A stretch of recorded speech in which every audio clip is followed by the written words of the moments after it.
함께 찬양하겠습니다. 주 은혜임을 주 나의 모습 보네. 주 나의 모습 보네. 상한 나의 맘 보시네. 상한 나의 맘 보시. 주 나의 눈물 안에. 주 나의 눈물 안에 홀로 울던 맘 아시네. 홀로 울던 맘아 주 사랑 내게 있네. 주 사랑 내게 있네. 그 사랑이 날 채우네. 그 사랑이 날 채우네. 주 은혜 내게 있네. 주 은혜 내게 있네. 그 은혜로 날 세우네. 그 은혜로 날 세우네. 세상 소망 다 사라져가도 세상 소망 다 사라져가도 주의 사랑은 끝이 없. 살아가는 이 모든 순간이 살아가는 이 모든 순간이 주의 힘은 세상 소망 다 사라져가도 세상 소망 다 사라져가도 주의 사랑은 끝이 없으니 살아가는 이 모든 순간이 주의 힘은 나 주님의 기쁨 되기 원하네. 오늘 우리에게 주시는 말씀은 에베소서 6장 5절에서 9절까지입니다. 종들아 두려워하고 떨며 성실한 마음으로 육체의 상전에게 순종하기를 그리스도께 하듯 하라. 눈가림만 하여 사람을 기쁘게 하는 자처럼 하지 말고 그리스도의 종들처럼 마음으로 하나님의 뜻을 행하고 기쁜 마음으로 섬기기를 주께 하듯 하고 사람들에게 하듯 하지 말라. 이는 각 사람이 무슨 선을 행하든지 종이나 자유인이나 주께로부터 그대로 받은 줄을 알미라.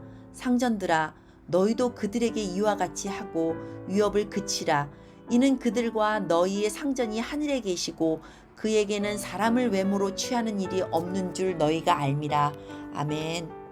오늘 말씀은 이렇게 시작합니다. 5절입니다. 종들아 두려워하고 떨며 성실한 마음으로 육체의 상전에게 순종하기를 그리스도께 하듯 하라. 바울은 그리스도 안에서 자유함을 누리게 된 종들에 대해서 두려워하고 떨라라고 말씀합니다. 자, 두려워하고 떨라. 하지만 이 말은 그 상전을 육체적으로 두려워해라 라는 뜻이 아닙니다. 그리스도를 대하듯 깊은 존중과 두려움을 품으라는 말입니다. 이 두려움을 경외라는 말로 바꾸면 이해가 됩니다. 여기서 말하는 두려움이란 하나님을 의식하기 때문에 함부로 처신하지 않는 것을 말합니다. 그리고 그 다음에 나오는 떨림이라는 말 역시 마찬가지입니다. 경외심에 사로잡힌 마음이 외적으로 나타나는 현상을 떨림이라고 합니다. 그래서 성경에서는 두려움과 떨림이 함께 등장하는 구절이 꽤 많습니다. 빌립보서 2장 12절에 두렵고 떨림으로 너희 구원을 이루라 권면하는데요. 지금 바울이 말하고 있는 것이 무엇이죠? 하나님을 의식함으로 말미암아 나타나는 경외감과 그에 따르는 표현인 떨림은 우리가 누구를 대하든 기본적으로 지녀야 할 태도라는 것입니다. 왜일까요? 우리가 대하는 상대방이 누구이든 그 사람은 하나님의 형상을 담고 있는 하나님 닮은 존재이기 때문입니다. 그리고 우리가 무슨 일을 하든 궁극적으로 하나님께 하는 일이 되기 때문입니다. 따라서 육체의 상전에게도 그리스도께 하듯 성실과 정성을 다해서 해야 합니다. 6절 7절입니다. 눈가림만 하여 사람을 기쁘게 하는 자처럼 하지 말고 그리스도의 종들처럼 마음으로 하나님의 뜻을 행하고 기쁜 마음으로 섬기기를 주께 하듯 하고 사람들에게 하듯 하지 말라. 눈가림이란 보이기 위해 섬기는 것을 말합니다. 사람을 기쁘게 하는 자라는 단어 역시 사람들에게 감명을 주기 위해서만 애쓰는 자라는 부정적인 의미를 내포합니다. 자, 사람을 기쁘게 하는 것 자체가 잘못은 아닙니다. 그러나 그 목적이 불순한 것을 말합니다. 그러면 안 된다는 것이죠. 단순한 처세술로 사람을 대하는 것은 당장에는 어떤 이득을 취하고 목적을 이룰 수 있을 것 같지만 결과적으로는 좋지 않은 열매로 나타나는 것을 봅니다.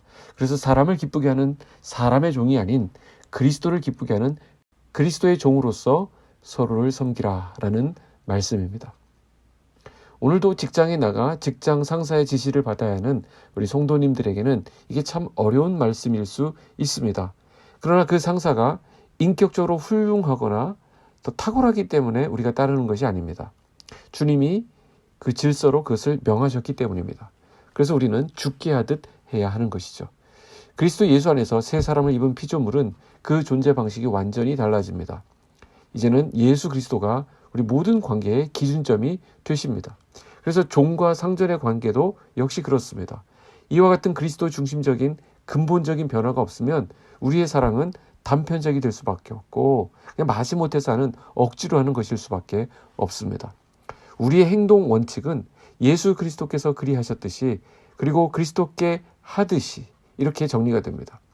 이러한 근본적인 의식과 행동의 전환이 이루어진 자들이 바로 하나님 안에서 새롭게 된 우리 그리스도인이라는 것입니다.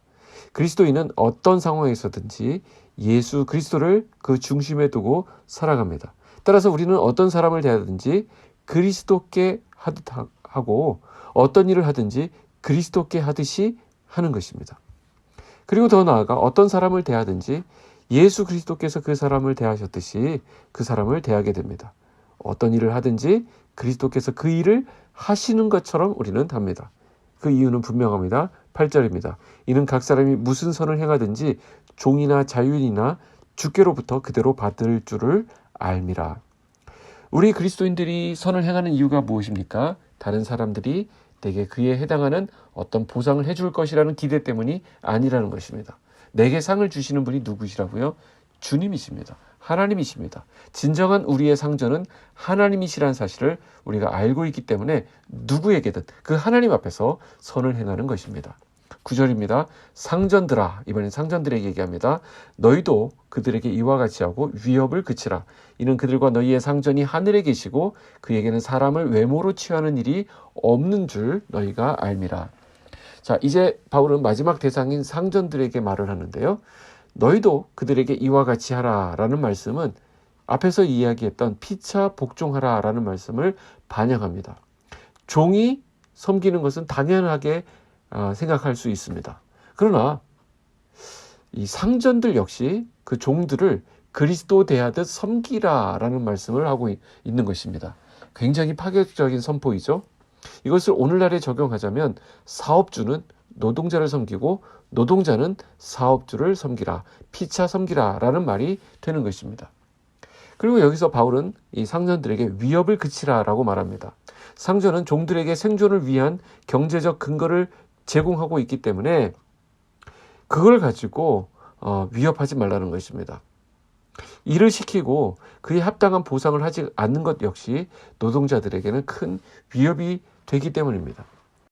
사람은 외모를 보고 판단합니다. 그러나 하나님께는 상전과 종이 아무런 차이가 없습니다. 하지만 모든 것을 꿰뚫어 보시는 하나님을 신뢰함으로 누가 알아주지 않아도 성실하게 선을 행해 나가는 사람이 결국 하나님 나라의 주인공이 될 것입니다. 이 말씀을 따라서 성실하게 선을 행함으로 우리가 나아가는 학교와 직장과 모든 일터가 하나님을 예배하는 거룩한 자리가 되기를 주님의 이름으로 축복합니다. 기도하겠습니다. 하나님 아버지 감사합니다. 오늘도 주님께서 주신 하루를 힘차게 시작하게 하시니 감사합니다. 주님이 허락하신 삶의 자리로 우리 사랑하는 성도들이 나아갑니다.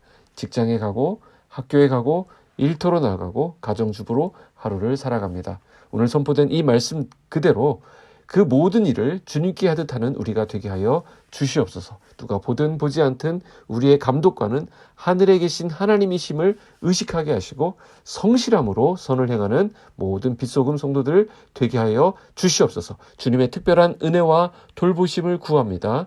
예수님의 이름으로 기도하옵나이다. 아멘.